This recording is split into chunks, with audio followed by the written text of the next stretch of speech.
বয়স 40, বড় কোনো ক্লাব নেই, দেশের জনসংখ্যা মাত্র 5 লাখ, আর প্রতিপক্ষ বিশ্বের 2 নম্বর দল স্পেন। কেউ ভাবেনি এই লোকটা 90 মিনিটও টিকতে পারবে, কিন্তু 90 মিনিট পর যা হলো সেটা ফুটবল ইতিহাসে লেখা থাকবে। 7টা শট, 7টাই save. Yamal, Pedri, Nico Williams সবাই থেমে গেল একটা মানুষের সামনে।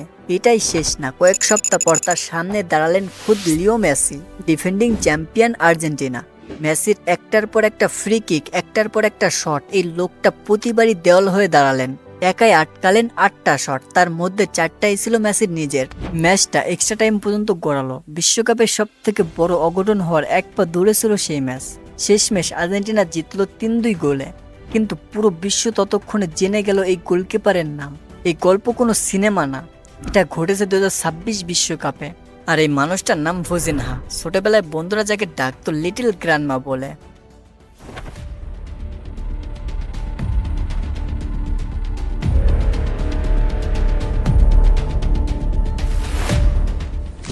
আজকের ভিডিওতে জানবো কেপ ভার্দের এক দ্বীপের ছেলে যাকে ক্লাব থেকে ক্লাবে ঘুরতে হয়েছিল বছরের পর বছর, কিভাবে হয়ে উঠলেন 2026 বিশ্বকাপের সব থেকে আবেগঘন হিরো।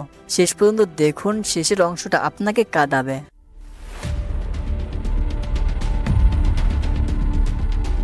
চলুন প্রথমে ফিরে যাই শুরুর দিকে।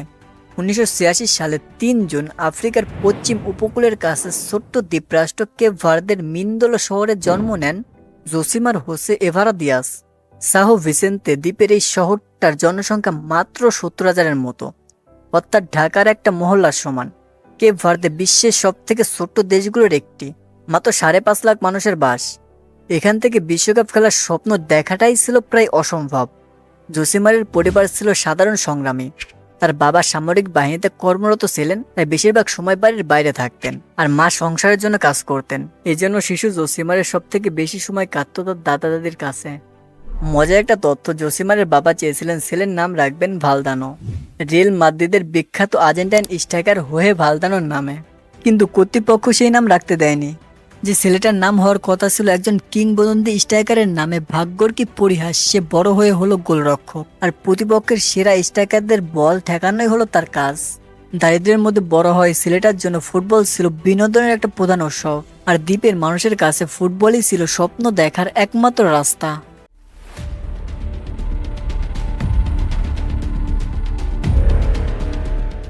এখন আসি সব থেকে মজার এবং আবেগঘন অংশে। কেন এই মানুষটাকে সবাই ভোজিনিয়া বলে ডাকে? পর্তুগিজ ভাষায় ভোজিনিয়া শব্দের অর্থ ছোট্ট দাদি বা লিটল গ্র্যান্ডি। যেহেতু ছোটবেলায় বাবা মার অনুপস্থিতিতে জোসিমার বেশিরভাগ সময় কাটাতেন তার দাদাদের সঙ্গে, তাই ছোট থেকেই তার নাম হয়ে যায় ভোজিনিয়া। এটাই তার শৈশবের ডাকনাম হয়ে থাকে সাও ভিসেন্তে দ্বীপে। কিন্তু এই নামটা পেশাদার ক্যারিয়ারে জুড়ে যাওয়ার পিছনে আছে আরেকটা মজার ঘটনা। যখন তিনি অ্যাঙ্গেলা ক্লাব পোকেসোতে যোগ দেন, তখন সেই দলে ইতিমধ্যে আরেকজন গোলকিপার ছিলেন যার নাম ছিল জোসিমার। তখন তিনি ভাবলেন যার সাথে জোসিমার টু লেখার কোনো মানে নেই, যেহেতু কেপ ভার্দে সবাই তাকে ভোজিনা নামে চেনে, তাই সেই নামটাই তিনি বেছে নেন। এইভাবে একটা শৈশব আদরের ডাকনাম হয়ে ওঠে একজন আন্তর্জাতিক ফুটবলারের পরিচয়। ইউরোপ আর আফ্রিকার একের পর এক দেশে খেলার সময়ও এই নামটাই তার সঙ্গে থেকে গেছে।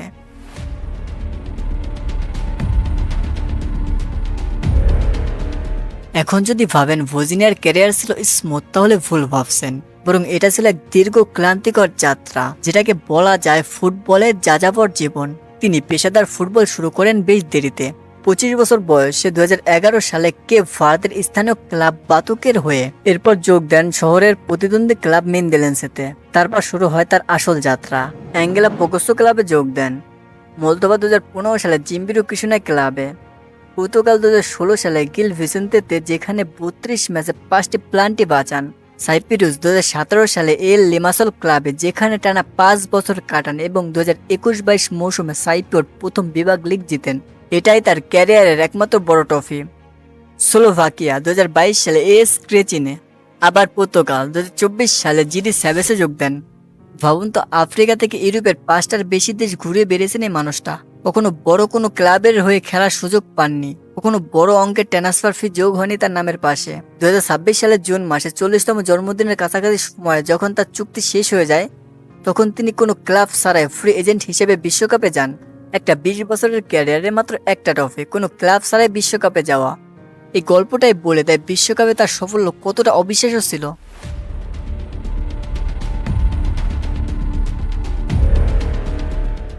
ভজিনিয়া কেপ ভার্দের ন্যাশনাল টিমে অভিষেক করেন 2012 সালের সেপ্টেম্বরে। ক্যামেরনের বিপক্ষে 2013 সালে Africa cup of Nations qualifier play of ম্যাচে প্রথম লিগে কেপ ভার্দে 2-0 জয় পায়। পরে ইয়ংদেতে সেকেন্ড লিগে হেরে গেলেও স্কোরে এগিয়ে থাকে ক্যাপে ভার্দে, ফলে প্রথমবারের মতো কোনো বড় আন্তর্জাতিক টুর্নামেন্টে জায়গা করে নেয় তারা। এরপর দীর্ঘ 14 বছর ধরে তিনি জাতীয় দলের অপরিহার্য অংশ হয়ে ওঠেন। তিনি আফ্রিকা কাপ অফ নেশনের 4টা এডিটনে খেলেছেন 2013, 2015, 2021 এবং 2023 সালে। 90টির বেশি আন্তর্জাতিক ম্যাচ খেলে তিনি হয়ে ওঠেন কেপে ভার্দের ইতিহাসের অন্যতম সেরা ও সবচেয়ে বেশি ম্যাচ খেলা খেলোয়াড়দের একজন, এবং শেষ পর্যন্ত দলের কো ক্যাপ্টেনও হন। বিশ্বকাপ বাছাই পর্বে তার পারফরমেন্স ছিল অবিশ্বাস্য। 10টি ম্যাচে 7টি ক্লিন শিট রাখেন এবং মাত্র 8টি গোল হজম করেন, যার মধ্যে 4টি এসেছিল একমাত্র ম্যাচ ক্যামেরুনের বিপক্ষে। এই দুর্দান্ত পারফরমেন্সের হাত ধরে কেপে ভার্দে ইতিহাসের প্রথমবারের মতো জায়গা করে নেন বিশ্বকাপে এবং বিশ্বের তৃতীয় ক্ষুদ্রতম দেশ হিসেবে বিশ্বকাপে খেলার রেকর্ড গড়ে তারা।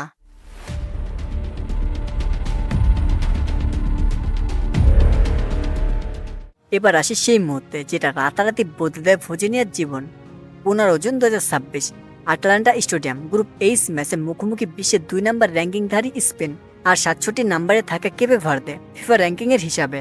এই ব্যবধানটাকে বিশ্বকাপের ইতিহাসে চতুর্থ সব থেকে বড় অঘটনের সম্ভাবনা হিসেবে দেখা হচ্ছিল। পুরো ম্যাচই কেপে ভার্দে ছিল নিজের অর্ধবন্দী, কিন্তু প্রথমবার স্পেন যখনই আক্রমণে গেছে ভজিনিয়া হয়ে উঠেছে এক অবৈধ দেয়াল। প্রথমার্ধের শেষ দিকে তিনি একের পর এক অবিশ্বাস্য সেভ করেন। ফ্রান্তোসের পেদ্দার আইমেরিক লাপত্যের মতো তারকাদের শট ঠেকিয়ে দেন। পুরো ম্যাচে তিনি 60টি সেভ করেন আর ম্যাচ শেষ হয় 0-0 ড্রয়ে। এই একমাত্র ম্যাচেই তিনি একসাথে বেশ কয়েকটা রেকর্ড করে ফেলেন এবং তিনি হয়ে ওঠেন ওই ম্যাচের সেরা খেলোয়াড়। গাইজ, ভাবতে পারেন তখন তার বয়স 40 বছর 12 দিন, আর এই বয়সে নিজের প্রথম ওয়ার্ল্ড কাপ ম্যাচ খেলে তিনি কোনো দেশের হয়ে প্রথম ওয়ার্ল্ড কাপ ম্যাচ খেলা সবচেয়ে বয়স্ক ফুটবলার হয়ে যান। আর মাত্র একদিন আগেই তিনি ক্রোয়েশিয়ার গোলকিপার এলয় রমের গড়া রেকর্ড ভেঙে দেন। পিটার শিলটন আর দিনো জফরের পর তিনি হন বিশ্বকাপ ইতিহাসের তৃতীয় সবচেয়ে বয়স্ক গোলকিপার যিনি ক্লিন শট রাখতে পারেন। 1966 সাল থেকে হিসাব করলে 40 বছরের বেশি বয়সী গোলকিপারদের মধ্যে তিনি হয়ে ওঠেন সব থেকে বেশি সেভ করা দ্বিতীয় গোলকিপার। ম্যাচ শেষে আবেগে ভেঙে পড়ে ভজিনিয়া। সংবাদ মাধ্যমকে তিনি জানান যে দাদাদের কথা মনে করে চোখে জল এসেছিল, কারণ তারাই তাকে বড় করেছিলেন, কিন্তু বিশ্বকাপের এই মুহূর্তটা দেখে যাওয়ার আগেই তারা মারা গিয়েছিলেন। তার মা ও ভিসা জটিলতার কারণে সেই ম্যাচে উপস্থিত থাকতে পারেননি। ম্যাচের আগে তার ইনস্টাগ্রাম ফলোয়ার ছিল মাত্র 50,000 এবং সেই ম্যাচ শেষ হতে হতেই সেটা বেরিয়ে দাঁড়ায় 80 লাখে এবং মাত্র 24 ঘন্টার মধ্যে 14 মিলিয়ন ছাড়িয়ে যায়। আর এখন যখন আমি এই ভিডিওটা বানাচ্ছি, এখন তার ইনস্টাগ্রামের ফলোয়ার 27 মিলিয়ন প্লাস। আর এখন তিনি ইনস্টাগ্রামে বিশ্বের সবচেয়ে বেশি ফলোয়ার থাকা গোলকিপার। এখানেই শেষ নয়, মজা একটা ঘটনা ঘটে যখন যুক্তরাষ্ট্রের কংগ্রেসম্যান হাকিম জেফ্রিসও এই গল্পে জড়িয়ে পড়েন। তিনি সরাসরি প্রধানমন্ত্রীর কাছে অনুরোধ করেন যেন ভজিনিয়ার মার ভিসার প্রক্রিয়া দ্রুত করা হয়, যাতে তিনি মিয়ামিতে পরের ম্যাচ দেখতে আসতে পারেন। শেষ পর্যন্ত সেই অনুরোধ মঞ্জুর করা হয় আর ভজিনিয়ার মা এসে উপস্থিত হন গ্যালারিতে নিজের ছেলের বিশ্বকাপ যাত্রা চোখের সামনে দেখার জন্য। এরপরে কেপ ভার্দে উরুগুয়ের বিপক্ষে 2-2 ব্যবধানে ড্র করে আর 26 জন সৌদি আরবের বিপক্ষে আরেকটি ক্লিন শিট রেখে 0-0 ড্র করে গ্রুপ রানার্স আপ হিসেবে নকআউট পর্বে জায়গা করে নেন তাদের প্রথম বিশ্বকাপে।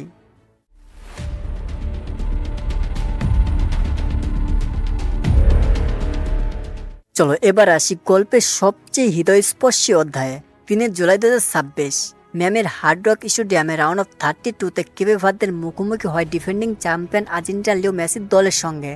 ম্যাচের 29 মিনিটে মেসি নিজেই গোল করে আর্জেন্টিনাকে এগিয়ে দেন, কিন্তু এটা দেখে কেপ ভার্দে হাল ছাড়েনি। দেরয় দুয়ার্তের গোলে তারা ম্যাচের সমতা ফেরায়। অতিরিক্ত সময় লিসান্দ্রো মার্টিনেজ আবার আর্জেন্টিনাকে এগিয়ে দিলে কেপ ভার্দে আবারও দারুণভাবে ফিরে আসে সিন্ডি লোপাস কাবিরালের অসাধারণ গোলে। পুরো ম্যাচ জুড়ে ভজিনিয়া দেখায় আরেকটি অসাধারণ পারফরমেন্স। সবচেয়ে স্মরণীয় মুহূর্তটা আসে ম্যাচের 73 মিনিটে, যখন ম্যাচে একটা ফ্রি কিক নেন, বাট ভজিনিয়া তখন রেডি ছিল না। তারপরেও সবাইকে অবাক করে দিয়ে ভজিনিয়া ওই শটটা হাত দিয়ে ঠেকিয়ে দেন। শেষ পর্যন্ত 111 মিনিটে দিনি ভোয়েসের পাস উঠে বল নিজেদের জালে জড়িয়ে যায়। কেপ ভার্দের স্বপ্নযাত্রা থেমে যায় এখানেই, কিন্তু এই একটা ম্যাচেই তারা প্রায় বিশ্বকাপ ইতিহাসের সবচেয়ে বড় অঘটন ঘটিয়ে ফেলেছিল। পুরো টুর্নামেন্ট মিলে ভজিনিয়া মোট 23টা শটের মধ্যে 18টাই সেভ করেন। অর্থাৎ প্রায় 78% সেভ রেট, যা টুর্নামেন্টে সেরাদের মধ্যে অন্যতম। আর পুরো বিশ্বকাপে 90 মিনিটের কোনো ম্যাচ কেপ ভার্দে একবারও হারেনি। কিন্তু এই ম্যাচের সব থেকে আবেগঘন মুহূর্তটা এসেছিল খেলা শেষ হবার পর। ভজিনিয়া নিজেই পরে জানান, ম্যাচ শেষে তিনি মেসির কাছে যান। কথা শুরু করার আগে মেসি তাকে জড়িয়ে ধরে বলেন যে তিনি দারুণ খেলেছেন এবং তার দেশের মানুষের তাকে নিয়ে গর্ব হওয়া উচিত। ভজিনিয়া নিজেও ইমোশনাল হয়ে মেসিকে ধন্যবাদ জানান এবং বলেন মেসি সেরা। এরপর ভজিনিয়া সাহস করে মেসির কাছে জার্সি বদলের অনুরোধ করেন। মেসি রাজি হয়ে যান আর জানান যে স্বাক্ষরকার পর্ব শেষে টানেলে তিনি জার্সিটা তুলে দেবেন। এই মুহূর্তটা ক্যামেরায় ধরা না পড়লেও দুই ফুটবলের এই আন্তরিক আলিঙ্গনের দৃশ্য পরে ভাইরাল হয়ে যায় সামাজিক মাধ্যমে। ম্যাচ শেষে মেসি নিজেও সাংবাদিকদের বলেন যে কেপেভার্দের বিপক্ষে ম্যাচটা মোটেও সহজ ছিল না এবং তারা আগেভাগেই জানতেন এই প্রতিপক্ষ সহজে হার মানবে না।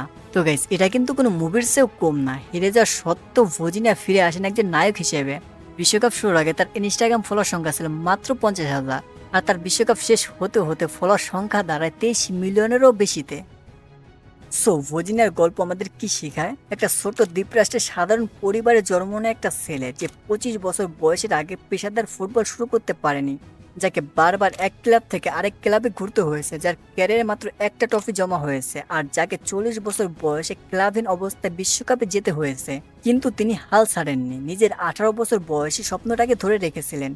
আর যখন সুযোগ এলো তিনি প্রমাণ করলেন বয়স, ক্লাবের নাম কিংবা দেশের আকার কখনোই কারো স্বপ্নের সীমানা ঠিক করে দিতে পারে না।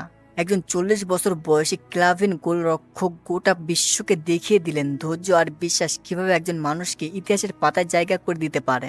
আর যখন নিজের সময়ের সব থেকে সেরা খেলোয়াড় মেসি নিজে এসে তাকে সম্মান জানালেন, সেটাই ছিল তার জীবনের সব থেকে বড় অ্যাওয়ার্ড। আপনার জীবনেও যদি মনে হয় সময় ফুরিয়ে যাচ্ছে, স্বপ্ন অনেক দূরে, ভজিনিয়ার গল্পটা মনে রাখবেন। কখনো কখনো সব থেকে বড় মুহূর্তটা আসে সবচেয়ে অপ্রত্যাশিত সময়ে। তো গাইজ, ভিডিওটা ভালো লাগলে লাইক দিতে ভুলবেন না, চ্যানেলটাকে সাবস্ক্রাইব করে রাখুন আর কমেন্টে জানান ভজিনিয়ার গল্পের কোন অংশটা আপনাকে সব থেকে বেশি স্পর্শ করেছে। সো দেখা হচ্ছে পরবর্তী কোনো ভিডিওতে। বাই।